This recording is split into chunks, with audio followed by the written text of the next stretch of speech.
that you love me. I saw your face and I love to hear you oralize. When I'm between your thighs, you blow me away. Sit on my face and let my lips embrace you. I'll sit on your face and then I'll love you truly. Life can be fine if we're both 69. If we sit and face the loss of the pleasant day till we're blown away.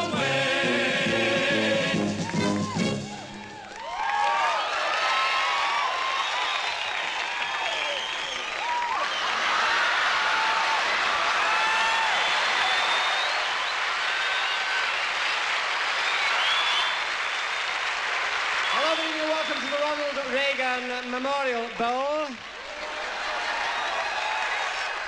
Here in the pretty little LA suburb of Hollywood, where we're about to witness all in wrestling, brought to you tonight, ladies and gentlemen, by the makers of Scum.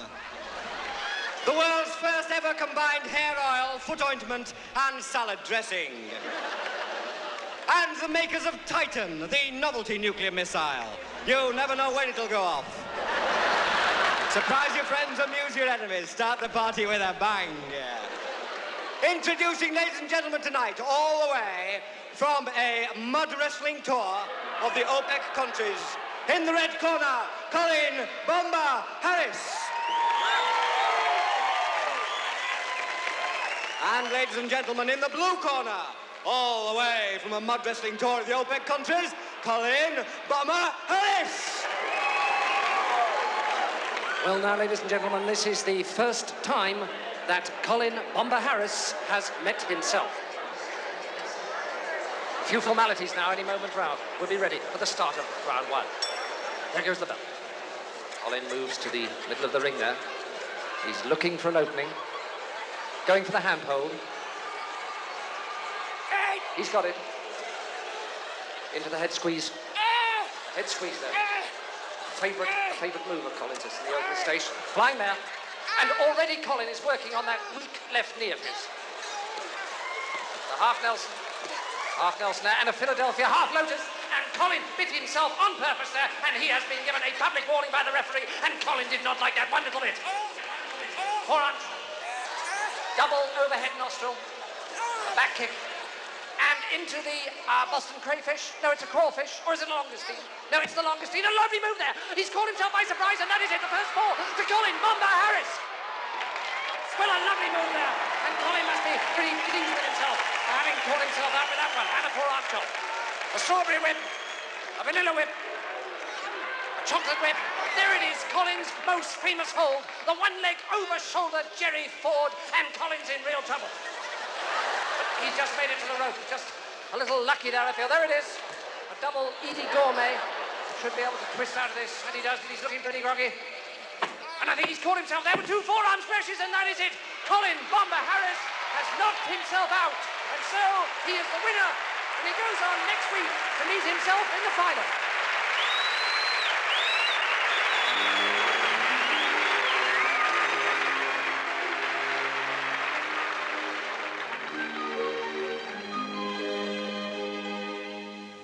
Never be rude to an Arab, an Israeli or Saudi or Jew. Never be rude to an Irishman, no matter what you do. Never poke fun at a nigger.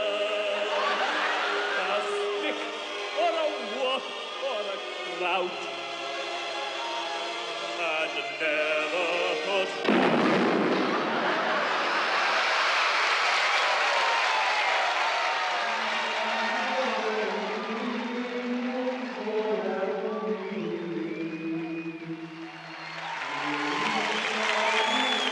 Michelangelo to see you, Your Holiness. Who? Michelangelo, the famous Renaissance artist whose best-known works include the ceiling of the Sistine Chapel and the celebrated statue of David. Very well. In 1514, he returned to Florence. All right, that's enough. They've got it now. Oh. Good evening, Your Holiness. Evening, Michelangelo. I want to have a word with you about this painting of yours, The Last Supper. Oh, yeah? I'm not happy about it. Oh, dear. It took me hours. Not happy at all. Is it the Jell-O you don't like? Nope. Oh, no, they do add a bit of colour, don't they? Oh, I know, you don't like the kangaroo. What kangaroo? No problem, I'll paint him out. I never saw a kangaroo. He's right at the back. I'll paint him out, no sweat. I'll make him into a disciple. Ah. All right? That's the problem. What is? The disciples. Are they too Jewish? I made Judas the most Jewish. No, it's just that there are 28 of them. Oh, well, another one will never matter. I'll make the kangaroo into another one. No, that's not the point. All right, well, I'll lose the kangaroo. Be honest, I wasn't perfectly happy with it. That's not the point. There are 28 disciples. Too many. Well, of course it's too many. Yeah, I know that, but I wanted to give the impression of a real Last Supper, you know, not just any old Last Supper, not like a last meal or a final snack, but, you know, I wanted to give the impression of a real mother of a blowout, you know? There were only 12 disciples at the Last Supper. Well, maybe some of the other ones came along There were afterwards. only 12 altogether. Well, maybe some of their friends came by, you know? Look, there were just 12 disciples and our Lord at the Last Supper. The Bible clearly says so. No friends? No friends. Waiters? No. Cabaret? No. You see, I like them. They help to flesh out the scene. I could lose a few, There you know? were only 12 disciples. I've got it. I've got it. We'll call it the Last But One Supper. What? Well, there must have been one. If there was a last one, there must have been a one before that. So this is the penultimate supper. The Bible doesn't say how many people were there, now does it? No. Well, no. they are then. Look, the Last Supper is a significant event in the life of our Lord. The penultimate supper was not. Even if they had a conjurer and a mariachi band. Now, a Last Supper I commission from you, and a Last Supper I want. With 12 disciples and one Christ. One? Yes, one. Now, will you please tell me what in God's name possessed you to paint this with 3 Christs in it? It works, mate. Works? Yeah! It looks great. The fat one balances the 2 skinny ones. There was only one Redeemer. I know that. We all know that. What about a bit of artistic license? Well, one Messiah is what I want. I'll tell you what you want, mate. You want a bloody photographer. That's what you want. Not a bloody creative I'll artist. tell you what I want. I want a Last Supper with one Christ, 12 disciples, no kangaroos, no trampoline acts. By Thursday lunch or you don't get paid. Bloody fascist. Look, I'm the bloody Pope, I am. May not know much about art, but I know what I like. Never be rude to a Poland.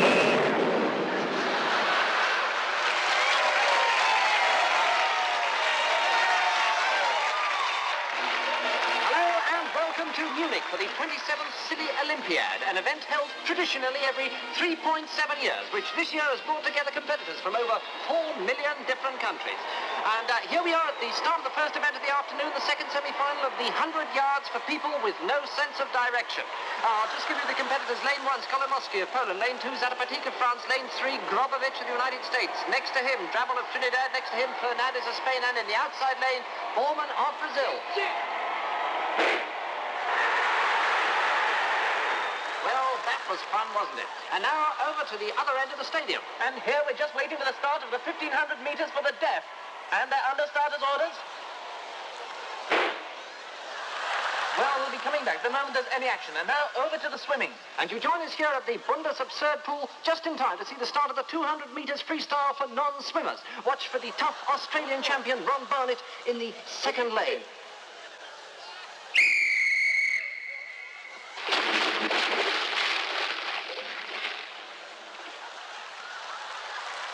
Well, we'll be bringing you back here the moment they start fishing the corpses out. But now over to Hans Clay for the start of the marathon for incontinence. Well, we've got an enormous entry for this event. 44 competitors from 29 different countries, all of them with the most superbly weak bladders. Not a tight sphincter in sight. Ready to embark, nevertheless, on the world's longest race. And they're just aching to go. Well, it's it. And they're off, they're off. Well, Well, back at the 1,500 metres, the starter is a magnificent show. We've had volleys, rapid scattered random fire, fuselage, firing at will, and still can't get that bangers moving. Enough to make you chew your own foot off. And now the high jump. Katerina Obolensky for the Soviet Union. And what a jump! What a jump! That's got to be a record! And here we are at the 3,000-metre steeplechase for people who think they're chickens. There's Samuelson of the United States, and over there is Kowalski of East Germany. He's been a Rhode Island Red now for the last 3 Olympics. There's the referee trying to get them going, but he's frightened them. There's the leader, Abe Siegel of Canada, who went off, got a very good start, then settled down there on the water jump and has now gone broody. And now we're back with the marathon for incontinence once again. There's Polinsky of Poland in the lead. And now a Brewer of Australia has taken over. There's Lepage of France, but a Brewer has overtaken him, but he's got to spend a penny. There goes Brewer to spend a penny, and there goes Koenig of Austria. And so now it's Albatross of Cuba, followed by the plucky Norwegian Bulls. They're in and out like yo-yos, these boys. And there's McNaughton, the Scottish lad, but he can't hold it. And Matjevich of Yugoslavia has taken over. He can't hold it either. Well, these must be some of the weakest bladders ever to represent their country. And now let's have a look back at what's going on down on stage.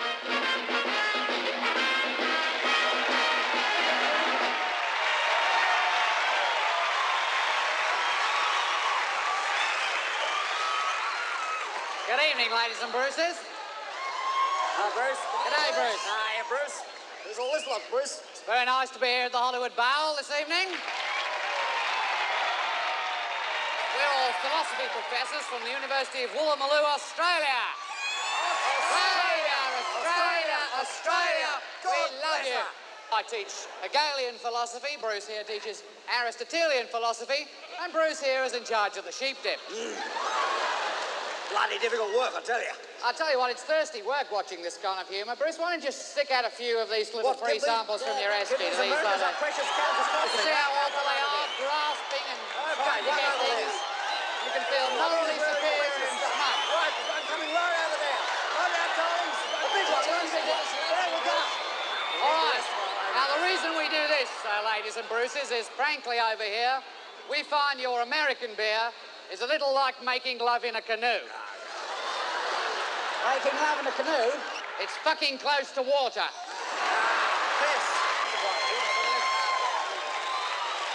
Well, now, we're going to try and raise the tone a little here by singing a nice intellectual song for those 2 or 3 of you in the audience. Right. Who understand these things. So, here we go. Immanuel Kant was a real pissant who was very rarely stable.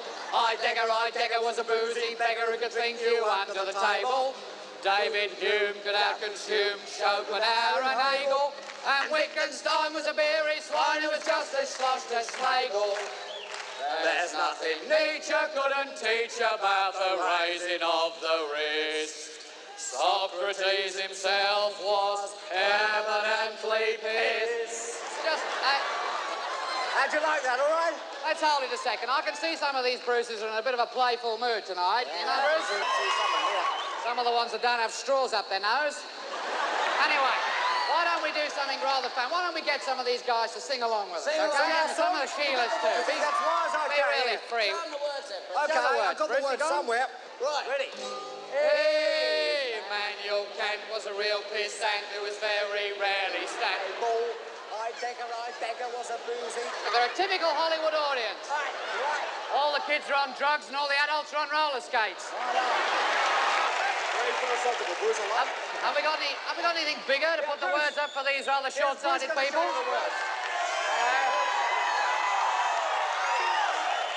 This is Bruce from the biology department. All right. Okay. Here we go. Immanuel Kant was a real pissant who was very rarely stable. Oh, come on! Boozy beggar who can take you under the table. David Hume got out-consumed Schopenhauer and Hegel. And Wittgenstein was a beery swine who was just as lost as Schlegel. There's nothing Nietzsche couldn't teach about the raising of the wrist. Socrates himself was permanently pissed. Shakespeare Bill of his own free will on half a punch and he was particularly ill. Plato, they say, could stick it away. Half a granny whiskey every day. Aristotle was a bugger for the bottle. Hobbes was fond of his dram. And René Descartes was a drunken fart. I drink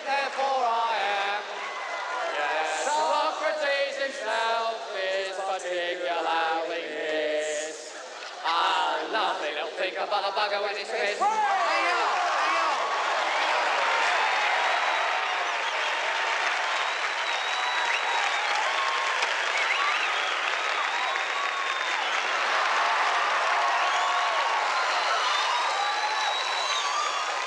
Good morning. I'm sorry to have kept you waiting, but I'm afraid my walk has become rather silly recently, so it takes me longer to get to the office. Now, what was it again? Well, sir, I have got a silly walk, and I'd like to obtain government backing to help me develop it. I see. Well, may I see this silly walk of yours? Yes, certainly.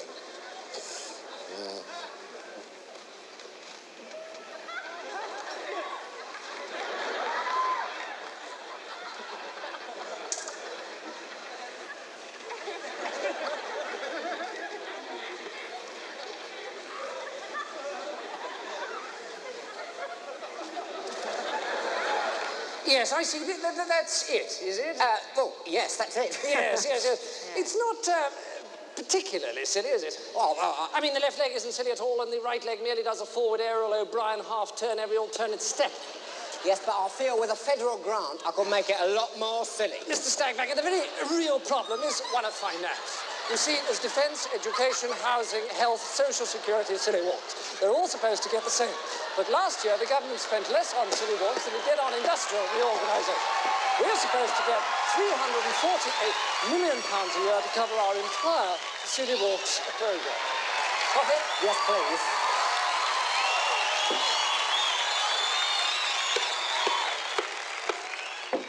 Hello, Mrs. Two Lumps. Can we have 2 cups of coffee, please? Yes, Mr. Teabag. Mad as a hatter. You see, the Israelis already have a man who can take his own left leg off and swallow it with every alternate step. Whereas the Japanese, cunning, electronically obsessed little... Yes, thank you, Mr. Two Lumps. You're really interested in silly walks, aren't you? Rather. Right. Well, take a look at this.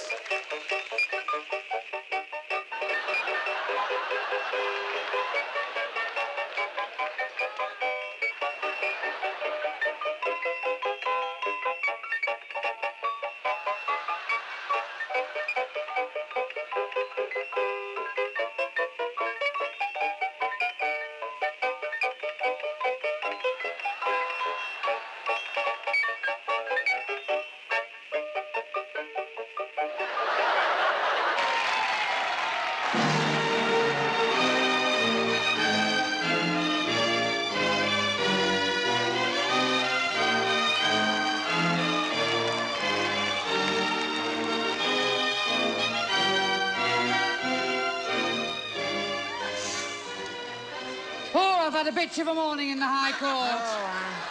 I could stamp my little feet the way those councillors carry on. Oh, don't I know it, love? Oh, dear. Objection here, objection there. And that nice policeman giving his evidence so well.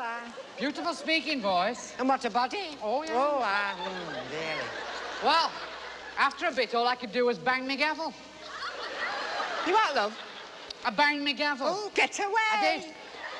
Oh. I did my silence in court bit. Oh, yes. If looks could have killed, that prosecuting counsel would have been in for 30 years. How did your summing up go? Actually...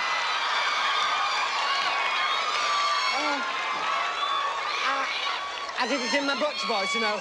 What the jury must understand, and they loved it. Yeah. I could see that little curly-headed foreman of the jury eyeing me. Really? Oh, yeah, cheeky devil. I finished up with, I got really strict. The actions of these vicious men are a violent stain upon the community, and the full punch of the law is scarcely sufficient to deal with their ghastly crimes. Oh, really? And I waggled me wig. Woo. You waggled your what? I waggled me wig. Really? That was the only thing I waggled. Oh. Ever so slightly. Stunning effect. Anyway, I gave him 3 years. He only took 10 minutes. Well, as I said to Melvin Belly the other day, you know, you can put it in the hand of your attorneys, but it'll never stand up in court. Oh, I know.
evening.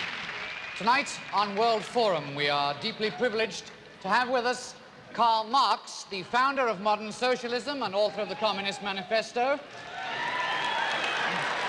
Vladimir Ilyich Ulyanov, better known to the world as Lenin, leader of the Russian Revolution, writer, statesman, and father of modern socialism. Che Guevara, the Bolivian guerrilla leader. And Mao Zedong, chairman of the Chinese Communist Party since 1949. And the first question is for you, Karl Marx. The Hammers. The Hammers is the nickname of what English football team?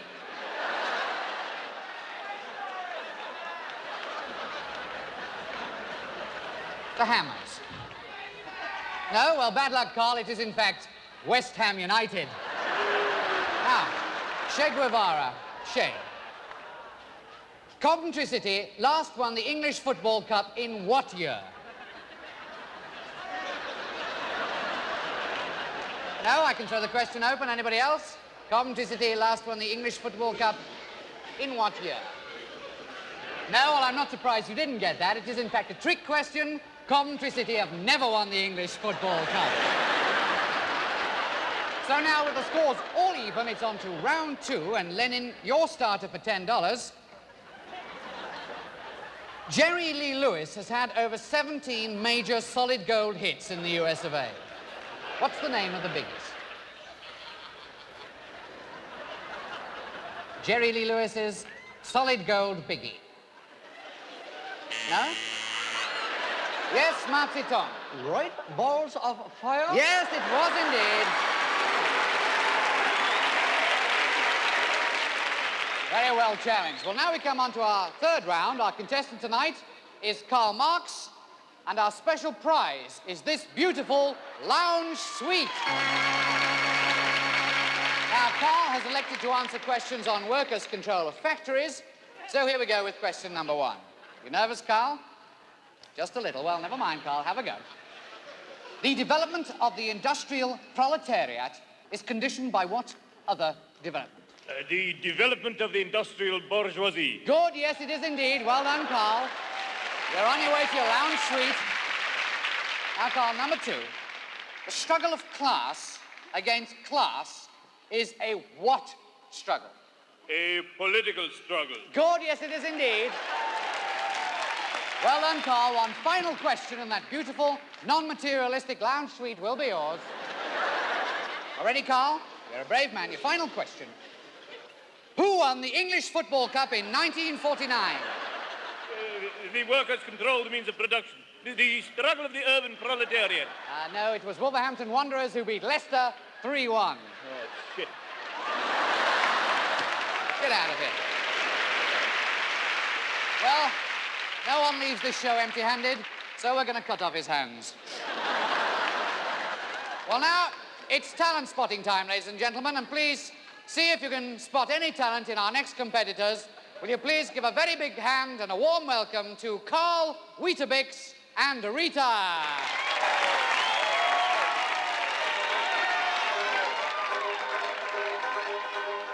I'm the urban spaceman, baby. I've got speed. I've got everything I need.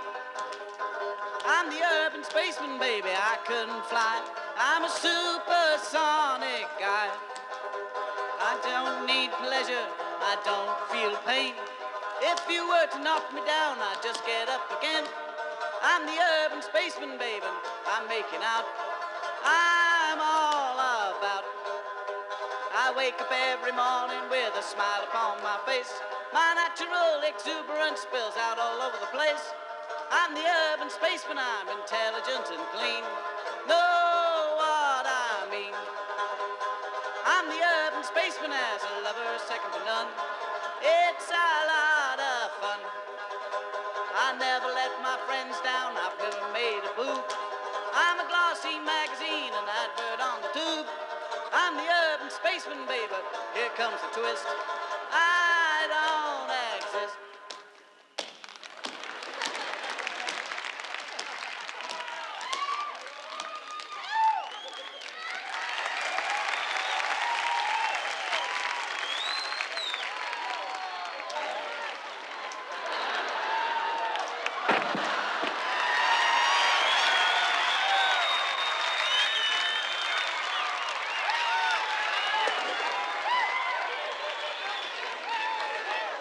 Mr. Ilton?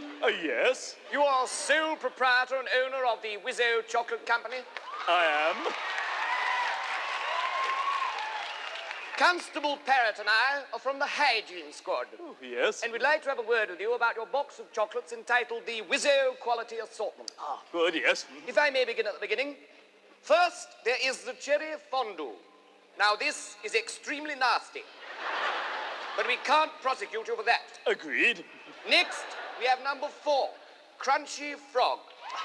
Yes. Am I right in thinking there's a real frog in here? Yes, a little one. Is it cooked? No.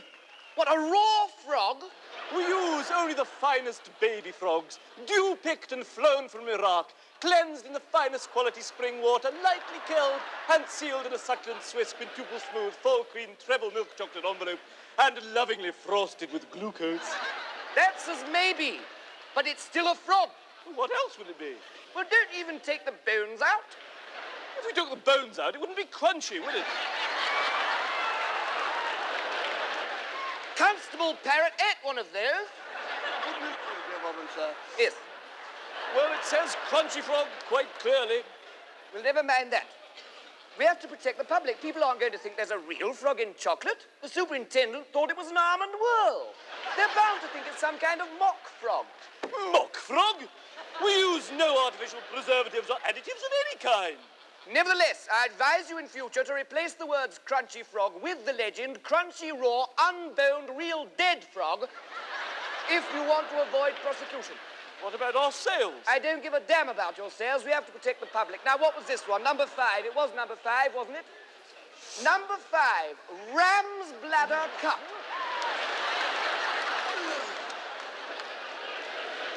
Now, what kind of confection is this?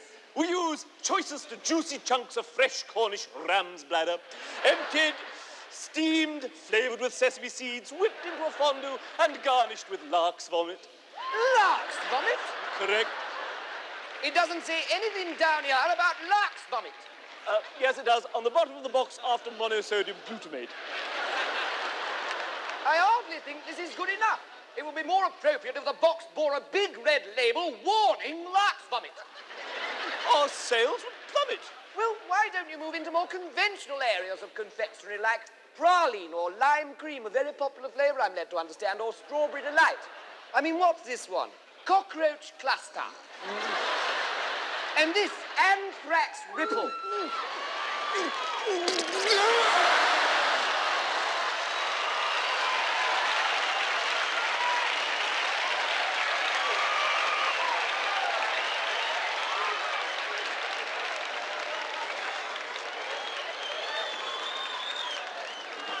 And what's this one? Spring surprise? Oh, that's our speciality. Covered in darkest, velvety, smooth chocolate. When you pop it into your mouth, stainless steel bolts spring out and plunge straight through both cheeks. If people pop a nice chocky in their mouths, they don't expect to get their cheeks pierced. In any case, it is an inadequate description of the sweetmeat. I shall have to ask you to accompany me to the station. It's a fair cop. And don't talk to the audience.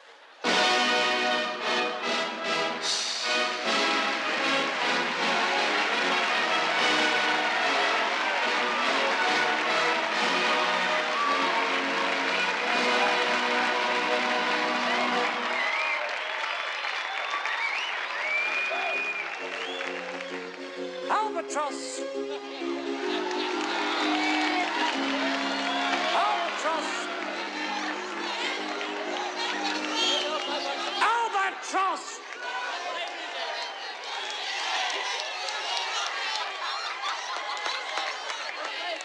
You're not supposed to be smoking that.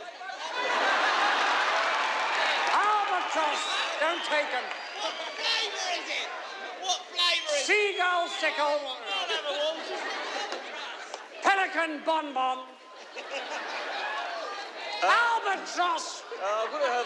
Could I have 2 ice creams, please? I haven't got any ice creams. I've just got this albatross. Albatross. What flavour is it? Where's the albatross, isn't it? It's not any bloody flavour. Albatross. There's got to be some flavour. I mean, everything's All got right, flavour. mate. Bloody albatross flavours. bleeding seabird, bleeding flavour. Albatross! You get wafers with it? Of course you're going to fucking wafers with it, you cunt. The fucking albatross, isn't it? Stop that. Stop that. It's filthy. Come along. Right, now we need you, the one in the black. We need you for another skit on stage. And you get off. You're not even a proper woman. Don't you oppress me, mate. What are you trying to do, avoid registration or something? Bleeding Get sexist. off. Come along, we need you for a skit. No one enjoys a good laugh more than I do, except perhaps my wife and some of her friends. Oh, yes, and Captain Johnson. Come to think of it, most people enjoy a good laugh more than I do, but that's beside the point. Right, let's get on with this skit. Where's the other person for this skit? Right, you want to sit in that chair? And to the skit. Evening, Squire. Good evening.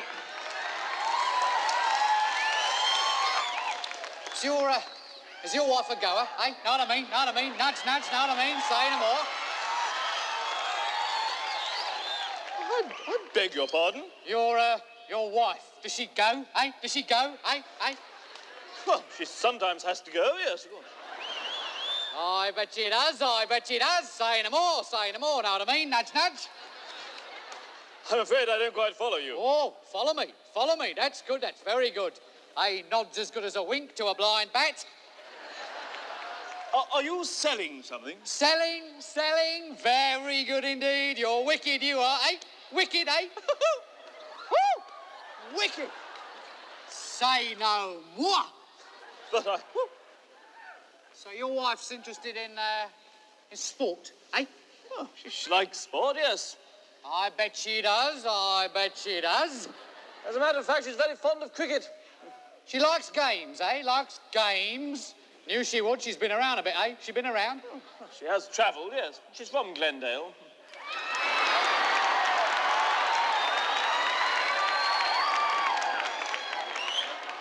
Say no more.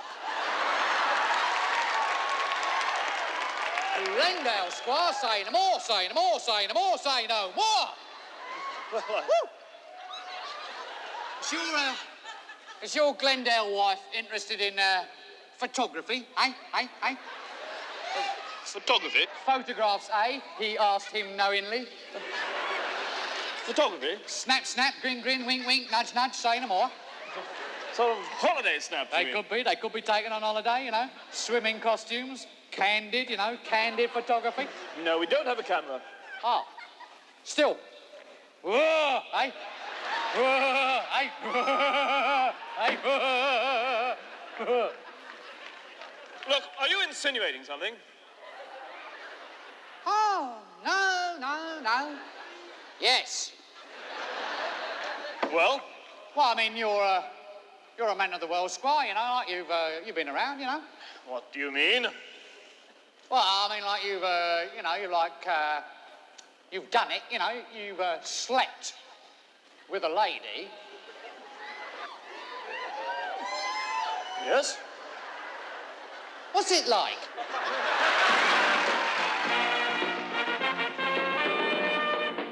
Good afternoon and welcome to a packed Olympic Stadium München for the second leg of this exciting final. And here come the Germans now, led by their skipper, Nobby Hagel. They must surely start favourites this afternoon. They've certainly attracted the most attention from the press with their team problems. And let's now see their lineup. The Germans playing 4-2-4, Leibniz in goal, back four, Kant, Hegel, Schopenhauer and Schelling, front runners Schlegel, Wittgenstein, Nietzsche and Heidegger, and the midfield duo of Beckenbauer and Jaspers. Beckenbauer obviously a bit of a surprise there. And here come the Greeks, led out by their veteran centre-half, Heraclitus. Let's look at their team. As you'd expect, it's a much more defensive lineup. Plato's in goal, Socrates a front runner there, and Aristotle as sweeper. Aristotle very much the man in form. One surprise is the inclusion of Archimedes. Well, here comes the referee, Kung Fu Tzu Confucius and his two linesmen, St. Augustine and St. Thomas Aquinas. And as the two skippers come together to shake hands, we're ready for the start of this very exciting final. The referee, Mr. Confucius, checks his sand, and they're off. Nietzsche and Hegel there. Karl Jaspers, number 7 on the outside. Wittgenstein there with him. There's Beckenbauer. Schelling's in there, Heidegger covering. Schopenhauer. And now it's the Greeks, Epicurus, Plotinus number 6. Aristotle, Empedocles of Archaigus and Democritus with him. There's Archimedes, Socrates, there he is, Socrates. Socrates there, going through. There's the ball, there's the ball. We'll be bringing you back to this exciting contest the moment anything interesting happens.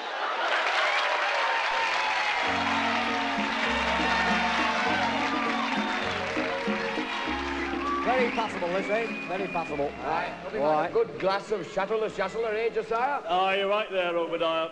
Aye. Who would have thought 30 years ago we'd all be sitting here drinking Chateau de Chasselet, eh? Aye.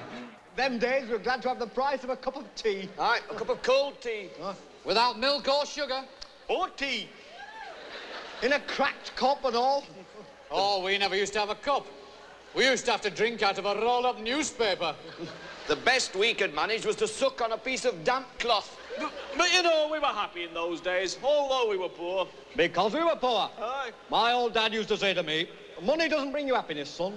He was right. Aye. I was happier then and I had nothing. We used to live in this tiny old tumble-down house with great big holes in the roof. House? You were lucky to live in a house.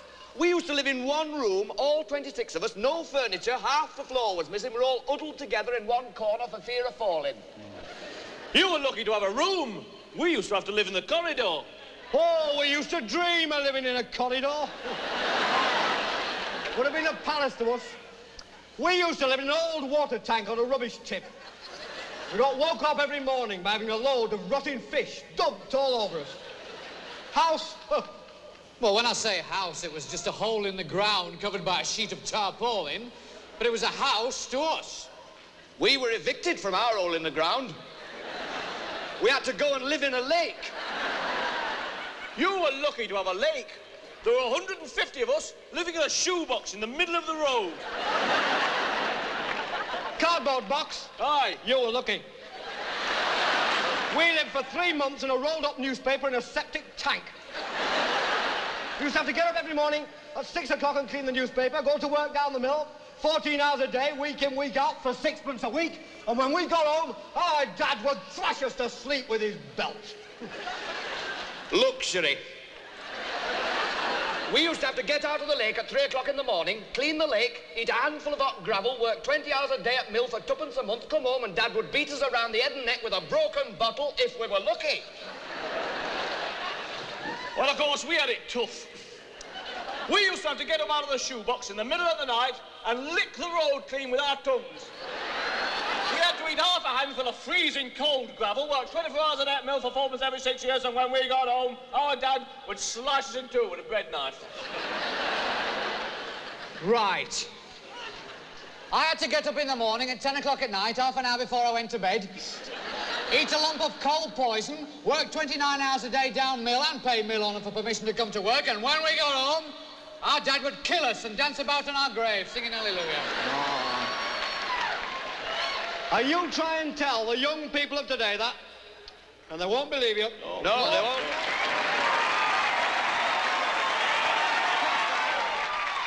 Well, there may be no score, but there's certainly no lack of excitement here. As you can see, Nietzsche has just been booked for arguing with the referee. He accused Confucius of having no free will, and Confucius, he say, name go in book. And this is Nietzsche's third booking in 4 games.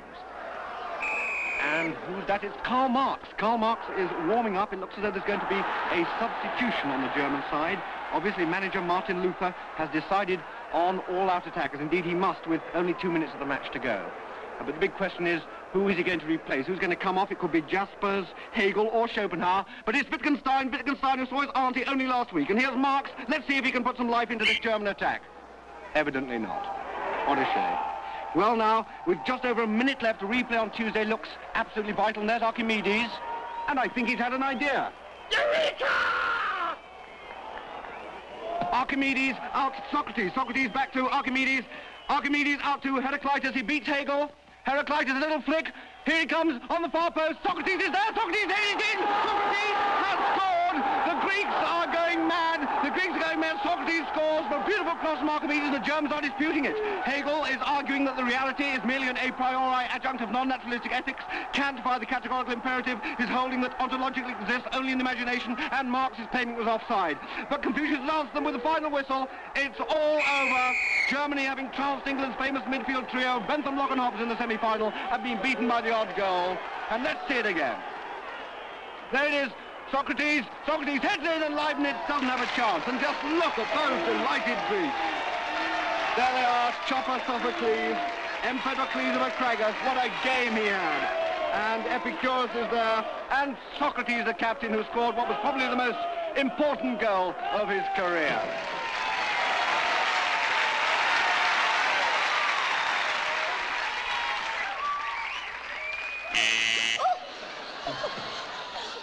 Good afternoon, sir. May I help you? Yes, I'd like to have an argument, please.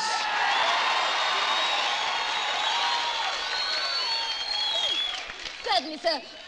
Have you been here before? No, this is my first time. I see. Well, do you want to have just one argument, or were you thinking of taking a course? Well, what is the cost? Yes, it's £1 for a 5-minute argument, but only £8 for a course of 10. Well, I think I'll just try the one and see how it goes from there. Fine. Ah, yes. Try Mr. Barnard, room 12. Oh, thank you very much. What do you want? Well, I was told... Don't give me that, you snotty-faced heap of parrot droppings. What? Shut your festering gob, you tit. Your type make me puke, you vacuous, toffee-nosed, malodorous pervert. Listen, I came here for an argument. Oh, I'm sorry, but this is abuse. Oh, I see. Oh, terribly sorry. No, you want room 12A next door. Oh, I see. Thank you very much. Not at all. Stupid git. Is this the right room for an argument? I've told you once. No, you haven't. Yes, I have. When? Just now. No, you didn't. Yes, I did. You didn't? I did. No, you didn't. I'm telling you I did. You most certainly did One not. moment. Is this the 5-minute argument or the full half hour? Oh, I see. Just the 5 minutes. Just the 5 minutes, right. Thank you. Anyway, I did. Oh, no, you didn't. Now, let's get one thing absolutely clear. I most definitely told you. No, you didn't. Yes, I did. No, you didn't. Yes, I did. No, you didn't. Yes, I did. No, you didn't. Yes, I did. No, you didn't. Yes, I No, did. you didn't. Yes, I No, did. you didn't. Yes, I No, you did. didn't. Yes, No, I you did. didn't. Yes, No, I you did. didn't. Yes, No, I did. look, this isn't an argument. Yes, it is. No, it isn't. It's just contradiction. No, it isn't. It is. It is not. It is. You just contradicted me. I did not. You did. No, no, no. You did just then. Nonsense. Oh, this is futile. No, it isn't. Yes, it is. I came here for a good argument. No, you didn't. You came here for an argument. Yes, an argument isn't just contradiction. Well, can be. No, an argument is a connected series of statements intended to establish a proposition. No, it isn't. Yes, it is. It isn't just contradiction. Look, if I argue with you, I must take up a contrary position. Yes, that isn't just saying, no, it isn't. Yes, it is. No, it isn't. Yes, No, it isn't. Yes, it No, is. it Yes, isn't. No, yes, it isn't. Yes, it is. Argument is an intellectual process. Contradiction is just the automatic gainsaying of anything the other person says. It is not. It is. Not at all. Now, look. Thank you. Good morning. What? That's it. Good morning. But I was just getting interested. I'm sorry. The 5 minutes is up. That was never 5 minutes just now. I'm afraid it was. Oh, no, it wasn't. I'm sorry. I'm not allowed to argue anymore. What? If you want me to go on arguing, you'll have to pay for another 5 minutes. Yes, but that was never 5 minutes just now. Oh, come on. Oh, this is ridiculous. If you want me to go on arguing, you'll have to pay for another 5 minutes. Oh, all right. There you are. Sure. Well... Well, what? That was never 5 minutes just now. I told you, if you want me to go on arguing, you'll have to pay for another 5 minutes. Yes, yes, well, I've just paid. No, you didn't. I did. You did I not. did. You I never. did. You I never. did. You I did. never I did. just... You Look, I don't want to argue about Well, it. I'm very sorry, but you didn't pay. Aha. Well, if I didn't pay, why are you arguing? Aha! Gotcha. There you have it. Yes, I am. If you're arguing, I must have paid. Not necessarily. I could be arguing in my spare time. Oh, I've had enough of this. No, you haven't. Yes, I have. No, you Yes, I have. Yes, I have. Yes, I have. Yes, I have. Yes, I have. Yes, I have.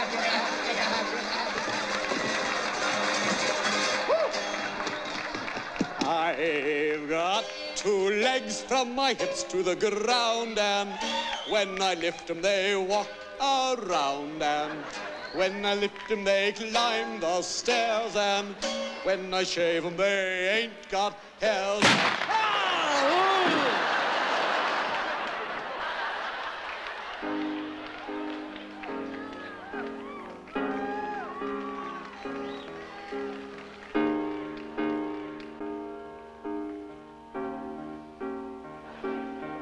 How sweet to be an idiot,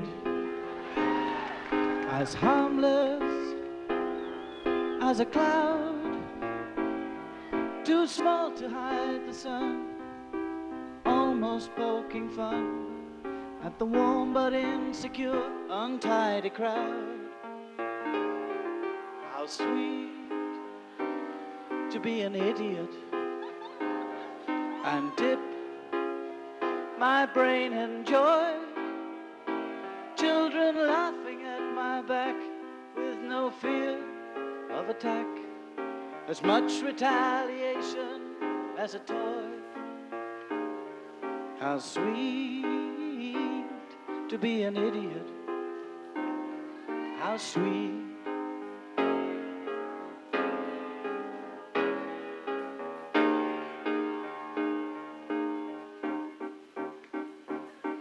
I tiptoed down the street, smile at everyone I meet.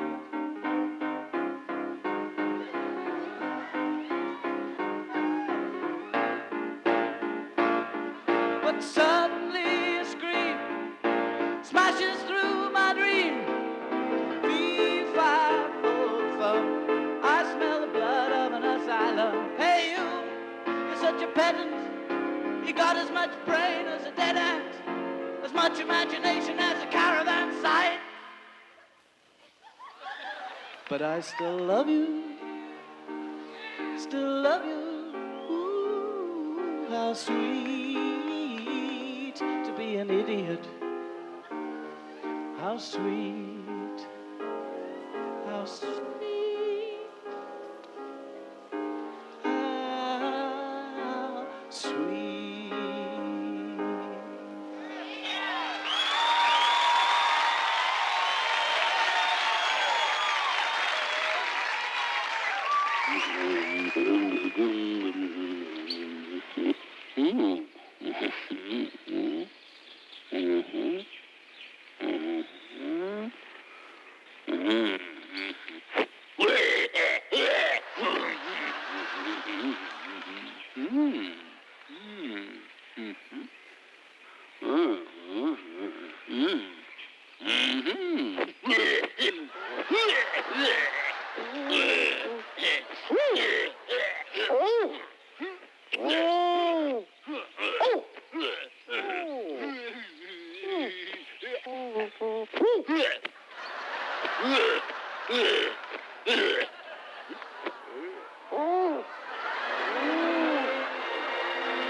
Morning.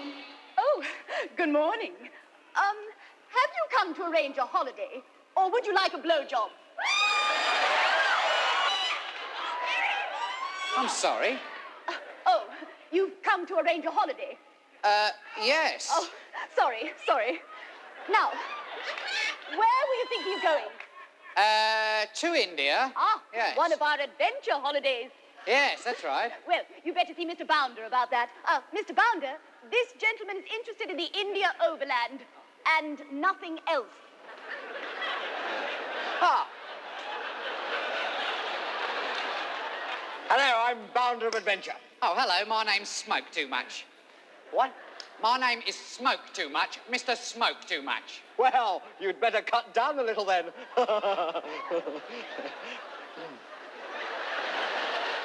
I'm sorry? You'd better cut down a little then. Oh, I see. I smoke too much, so I'd better cut down a little then. Yes. Oh, it's better to get people making jokes about your name all the time, eh? No, actually, it never struck me before. Smoke too much. Anyway, you're interested in one of our holidays, are you? Yes, that's right. I saw your advert in the Blassified ads. The what? In the Times Blassified ads. The Times classified ads? Yes, that's right. I'm afraid I have a speech impediment. I can't pronounce the letter B. C. Yes, that's right, B. It's all due to a trauma I suffered when I was a schoolboy. I was attacked by a Siamese bat. A Siamese cat. No, a Siamese bat. They're more dangerous. Listen, can you say the letter K? Oh, yes. Khaki, Kettle, Kipling, Khomeini, Kellogg's Born Flakes. Well, why don't you say the letter K instead of the letter C? What, you mean pronounce Blassified with a K? Yes, absolutely. Classified. Good. Oh, it's very good. I never thought of that before. What a silly bunt. Now then, about the holiday. Yes, I've been on package stores many times before, so your advert really baught my eye. Good, jolly good. Well, Well, right, what's the point of going abroad if you're just going to be treated like a sheep? Carted around in buses, surrounded by sweaty, mindless hosts from Ketchen and Boventry. Absolutely. Their Bloth backs and their bardigans and their transistor radios complaining about the tea, or they don't make it properly, do they? And stopping at endless Majorcan bodegas selling fish and chips and Watney's Red Barrel and calamaris and two veg. And sitting in their cotton sun frocks squirting Timothy White sun cream all over their puffy, raw, swollen, purulent flesh because they overdid it on the first day. Yes, I know just what you mean. Now, what being we offer herded into Wilderness Hotel Miramars and Bellevues and Continentals with their international luxury modern roomettes and swimming pools full of draft Red Barrel and fat German businessmen pretending to be acrobats and forming pyramids and frightening the children and barging into the queues. And if you're not at your table spot on 7, you miss your bowl of Campbell's cream of mushroom soup. The first item in the menu of international cuisine. Absolutely. Now, every Thursday night, there's bloody cabaret in the bar, featuring some tiny emaciated dago with 9-inch hips and some fat bloated tart with her hair brill cream down and a big arse presenting flamenco for foreigners. Will you be quiet, please? And adenoidal typist from Birmingham with flabby white legs and diarrhea, trying to pick up hairy, bandy-legged what waiters call Manuel. Be quiet. And once a week, there's an excursion to local Roman remains where you can buy cherryade and melted ice cream. Be quiet. And bleeding Watney's Red Barrel. Shut up. Then one night, they take you to a typical restaurant with local atmosphere and colour. You sit next to a party of people from Rill who keep singing, I love the Costa Brava, I love the Costa Brava. You get cornered by some drunken greengrocer from Luton with an Instamatic camera and last Tuesday's Daily Express.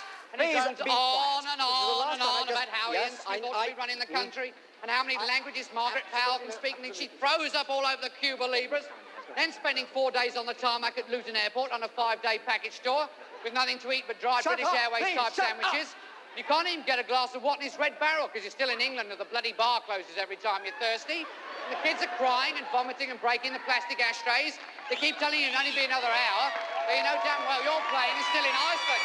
Have to come back and take a party of take a party of sweet Yugoslavia. Before you load you up at 3 a.m. in the morning. And then you sit on the tarmac for 4 hours because of unforeseen difficulties, i.e. the permanent strike of air traffic control over Paris. When you finally get to Malaga Airport, everybody's queuing for the bloody toilets and queuing for the bloody armed customs officers and queuing for the bloody bus that isn't there, waiting to take you to the hotel that hasn't yet been built.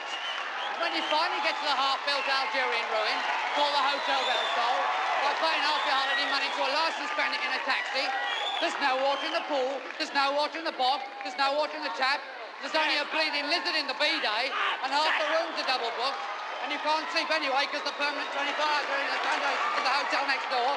Meanwhile, the Spanish National Tourist Board promises you the raging cholera epidemic is merely a mild outbreak of Spanish tummy, rather like the previous outbreak in 1660, even the bloody rats are dying from it.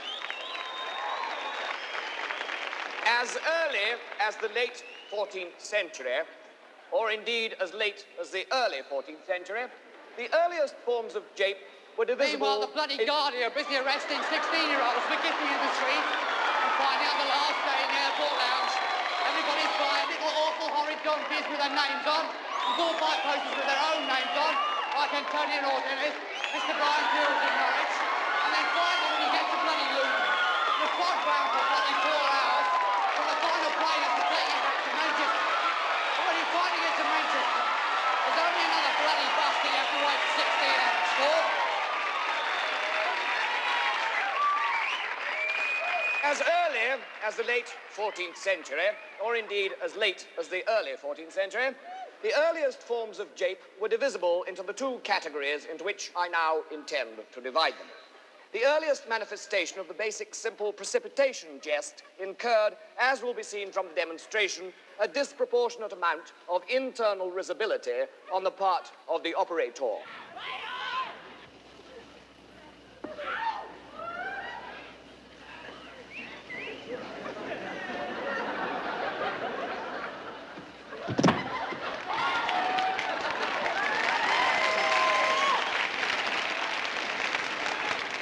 Secondary precipitation occurs when both protagonist and dupe are located indoors.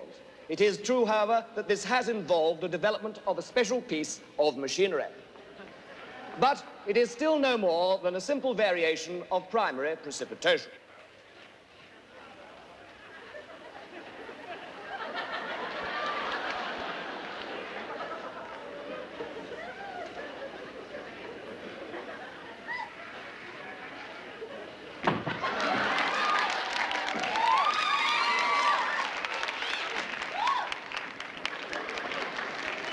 The opening up of the African continent revealed a vast new source of wealth for humorous exploitation.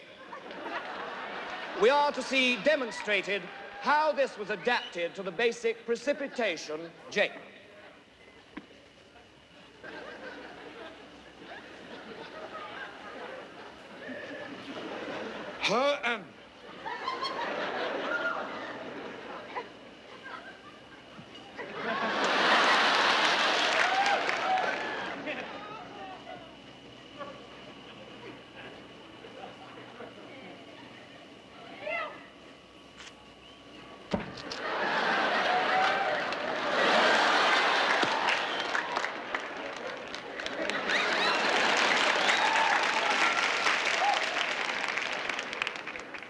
We now come on to a considerate...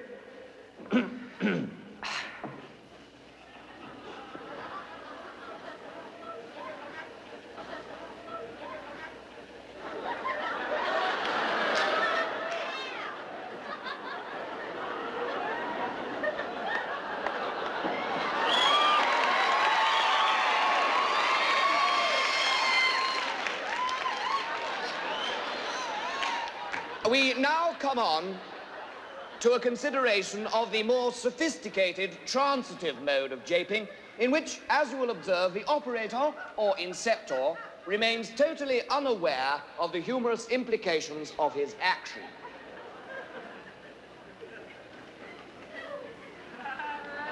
First, we are to see the simple side swipe, or what? Hey, thanks.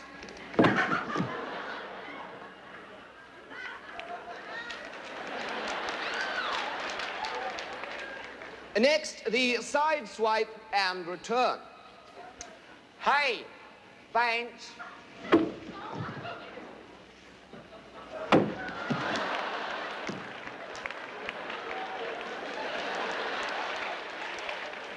And now, the double side swipe and return.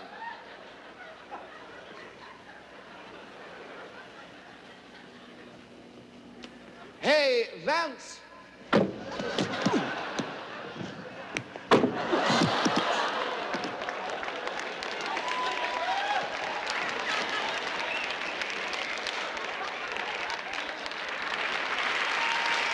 Popular as this jest has always been, however, it cannot compare with the ribald connotations associated with the dispatch of an edible missile.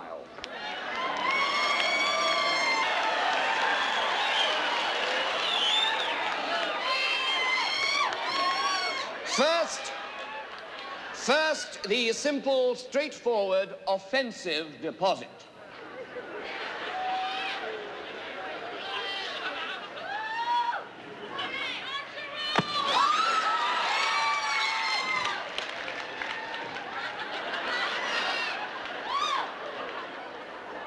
Second, the simple sideways offensive deposit.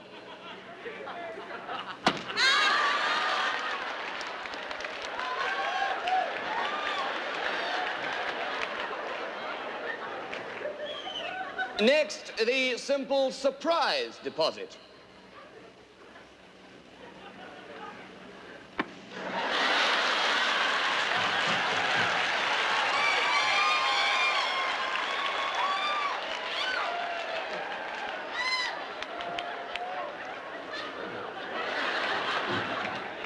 And now, the fowl pie.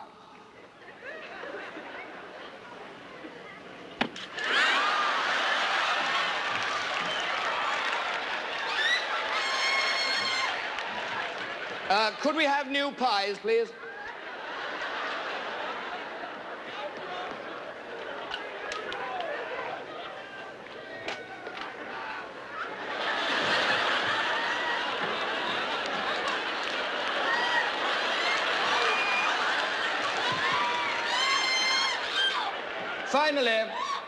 Finally, we move on to the interesting but little-known variant, nominally designated the three-course complex.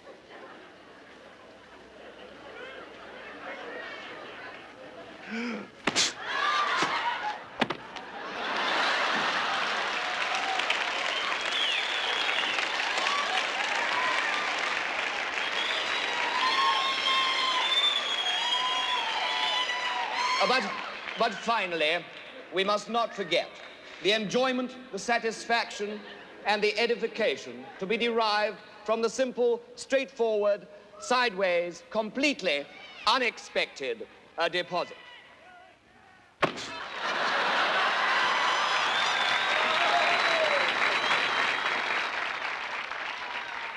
Once upon a time, there was a little house in a dark forest. In this house lived a humble woodcutter and his wife. And their pretty daughter, Little Red Riding Hood.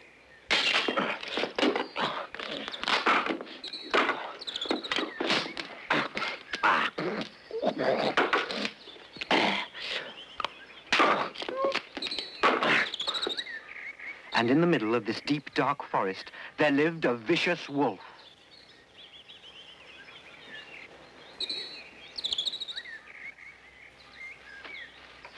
One day, Little Red Riding Hood set off to take some things to her old grandmother, who lived deep in the forest.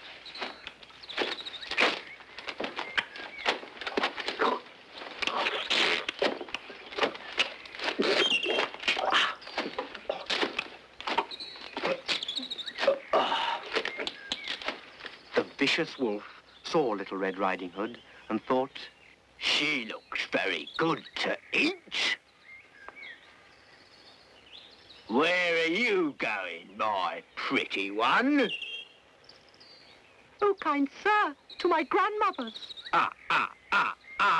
Smirked the wicked wolf, and dashed off through the forest to grandmother's house. Knock, knock, knock, went the wicked wolf. The door opened wide, but it wasn't grandmother who opened it. It was Buzz Aldrin, America's #2 spaceman. But this was not Granny's little house at all, but the headquarters of NASA, the American Space Research Agency. The wicked wolf was shot by security guards.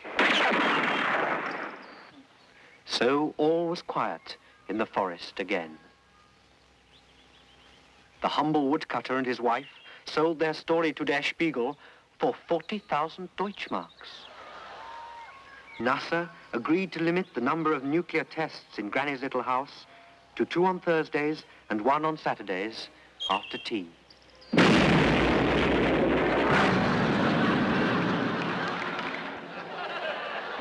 rubbish! What do you want with your jugged fish, Klaus? Pardon my wide-thighed plum? What do you want with your jugged fish, you cloth-eared git? Halibut. The jugged fish is halibut. All right. Well, what fish do you have that is not jugged? Rabbit, What, rabbit, fish? No, it's sort of covered in fur. Well, is it dead?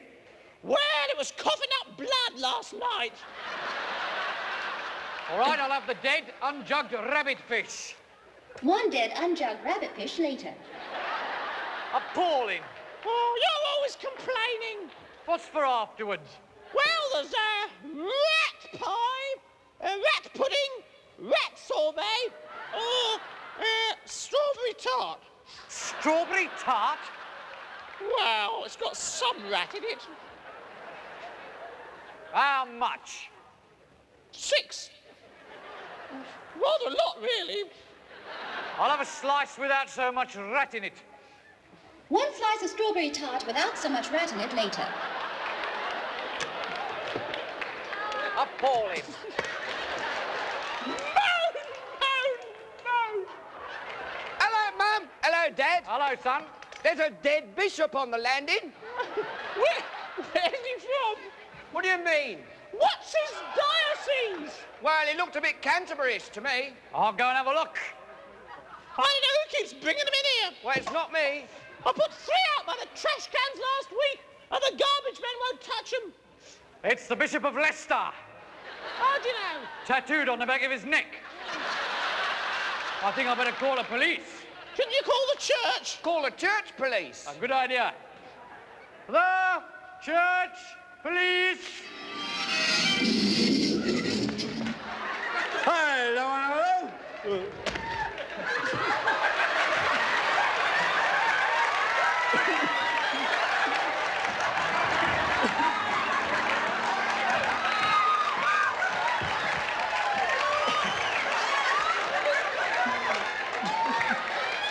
What's all this then? Oh, men? Are you the church police? Oh, yes! There's another dead bishop on the landing, Vicar Sergeant. Detective Parson, madam. What is it? RC or CV? How should I know? Tattooed on the back of their neck. Here. Is that rat tart? Oh. Yes. Disgusting. Right, men. The hunt is on. Let us kneel in prayer. Oh, Lord. Oh, Lord, we beseech thee, tell us who provoked the Bishop of Leicester.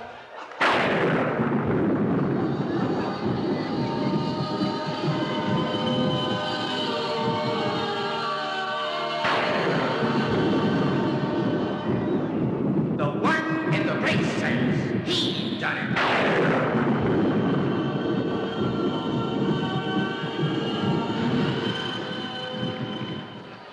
It's a fair cop, but society is to blame. Right, we'll arrest them instead. Come on, you. Men, you society. Are you in society? Oh, Right, we'd like to conclude this arrest with a hymn. All things bright and beautiful. All creatures great and small. All things wise and wonderful. I never wanted to be in such a shambolic sketch.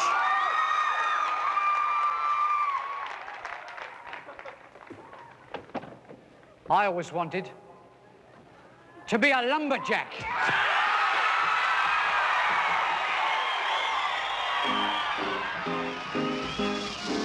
Leaping from tree to tree as they float down the mighty rivers of British Columbia. The larch, the redwood, the mighty sequoia, with my best girl by my side. The giant deadwood, the spruce, the little Californian root tree. We'd sing, sing, sing. Oh, I'm a lumberjack and I'm okay. I sleep all night and I work all day. He's a lumberjack and he's okay. He sleeps all night and he works all day. I cut down trees, I eat my lunch, I go to the lavatory. On Wednesdays I go shopping and have buttered scones for tea. He cuts down trees, he eats his lunch, he goes to the lavatory. with me goes shopping, and as buttons comes with me. I'm a lumberjack and I'm okay. I sleep all night and I work all day. I cut down trees, I skip and jump. I like to press wildflowers. I put on women's clothing and hang around in bars. He cuts down trees, he skips and jumps. He likes to press wildflowers. He puts on women's clothing and hangs around in bars. I'm a lumberjack and I'm okay. I sleep all night and I work all day. I cut down trees, I wear high heels, suspenders and a bra. I wish I'd been a girlie, just like my dear papa. He cuts down trees, he wears high heels, suspenders